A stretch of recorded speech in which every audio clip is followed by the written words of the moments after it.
आज जानेंगे कि खाटू श्याम जी कौन है, कैसे बने वो श्याम बाबा और इनके पीछे कौन सी पौराणिक कथा है। आइए सुनते हैं खाटू श्याम जी की कथा। कौरव वंश के राजा दुर्योधन नेमी दोष पांडवों को सताने और उन्हें मारने के लिए लाशागृह का निर्माण कराने लगे, पर सौभाग्यवश वे उससे बच निकले और वनवास में रहने लगे। एक समय जब वे वन में सो रहे थे, उस स्थान के पास ही एक हडिम नाम राक्षस अपनी बहन हिडिम्बी के साथ रहता था। तब उनको मनुष्य यानी उन पांडवों की गंध आई, तो उन्हें देखकर राक्षस ने कहा, इन मनुष्यों को मारकर मेरे पास ले आओ। हिडिम्बा अपने भाई के आदेश से वहां आई, जहां पास ही सभी भाई द्रौपदी के सहित सो रहे थे और भीम उनकी रक्षा में जाग रहा था। भीम के स्वरूप को देखकर हिडिम्बा उस पर मोहित हो गई और मन में सोचने लगी, मेरे लिए यह उपयुक्त पति हो सकता है। उसने भाई की परवाह किए बिना भीम को पति मान लिया। कुछ देर बाद हिडिम्बी के वापस न लौटने पर हिडिम्बासुर वहां आया और स्त्री के सुंदर भेष में अपनी बहन को भीम से बात करता देखकर क्रोधित हुआ। तत्पश्चात हिडिम्बी के अनुनय विनय से माता कुंती व युधिष्ठिर के निर्णय से दोनों का गंधर्व विवाह हुआ। उपरोक्त अवधि के अंतर्गत हिडिम्बी गर्भवती हुई और एक महाबलवान पुत्र को उसने जन्म दिया। वो बच्चा बाल रहित था, इसलिए उसका नाम घटोत्कच रखा गया। हिडिम्बा ने कहा, मेरा भीम के साथ रहने का समय समाप्त हो गया और आवश्यकता होने पर पुनः मिलने के लिए वह कहकर अपने अभिष्ट स्थान पर चली गई। साथ ही घटोत्कच भी सभी को प्रणाम कर आज्ञा लेकर उत्तर दिशा की ओर चला गया। जल्द ही श्री कृष्ण के कहने पर मणिपुर में मरु दैत्य की लड़की कामकंटका से गंधर्व विवाह हुआ। वह कुछ समय व्यतीत होने के बाद उन्होंने महान पराक्रमी पुत्र को जन्म दिया, जिसके शेर की भांति सुंदर केशों को देखकर उसका नाम बर्बरीक रखा गया। बल की प्राप्ति के लिए उसने देवियों की निरंतर आराधना करके तीनों लोकों में किसी में ऐसा दुर्लभ अतुलनीय बल का वरदान मांग लिया और देवियों ने बर्बरीक को कुछ समय वहीं निवास करने के लिए कहा और कहा कि एक विजय नामक ब्राह्मण आएंगे, उनके संग तुम्हारा और अधिक कल्याण होगा। आज्ञानुसार बर्बरीक वहाँ रहने लगा। तब मगध देश के विजय नामक ब्राह्मण वहाँ आए और 7 शिवलिंगों की पूजा की, साथ ही विद्या की सफलता के लिए देवियों की पूजा की। ब्राह्मण को स्वप्न में आकर कहा कि सिद्ध माता के सामने आंगन में साधना करो, बर्बरीक तुम्हारी सहायता करेगा। ब्राह्मण के आदेश से बर्बरीक ने साधना में विघ्न डालने वाले सभी राक्षसों को यमलोक भेज दिया।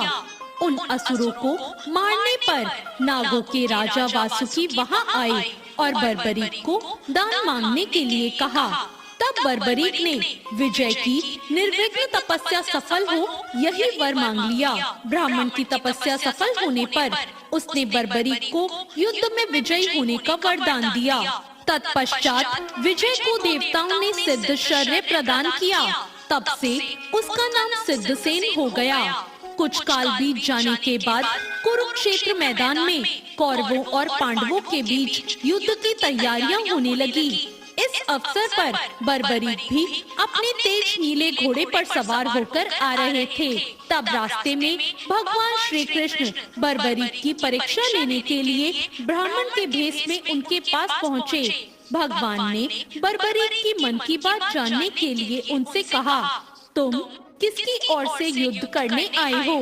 तब बर्बरीक ने कहा, जो कमजोर पक्ष होगा उसकी ओर से मैं युद्ध लड़ूंगा। भगवान ने बर्बरीक से कहा कि तुम 3 बाणों से सारी सेना को कैसे नष्ट कर सकते हो? तब बर्बरीक ने कहा कि सामने वाले पीपल वृक्ष के सभी पत्ते एक बाण से ही निशान हो जाएं और दूसरा उसे भेद देगा।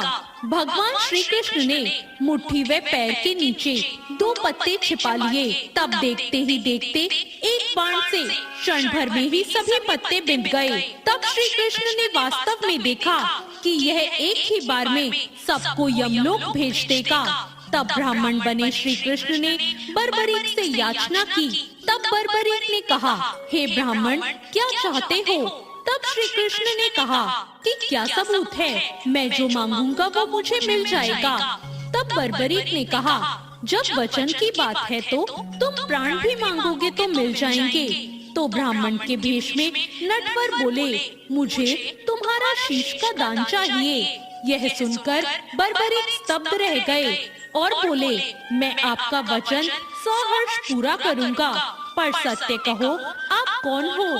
तब कृष्ण ने अपना विराट स्वरूप बताते हुए कहा कि मैंने यह सोचा है कि तुम यदि युद्ध में भाग लोगे तो दोनों कुल पूर्णता नष्ट हो जाएंगे।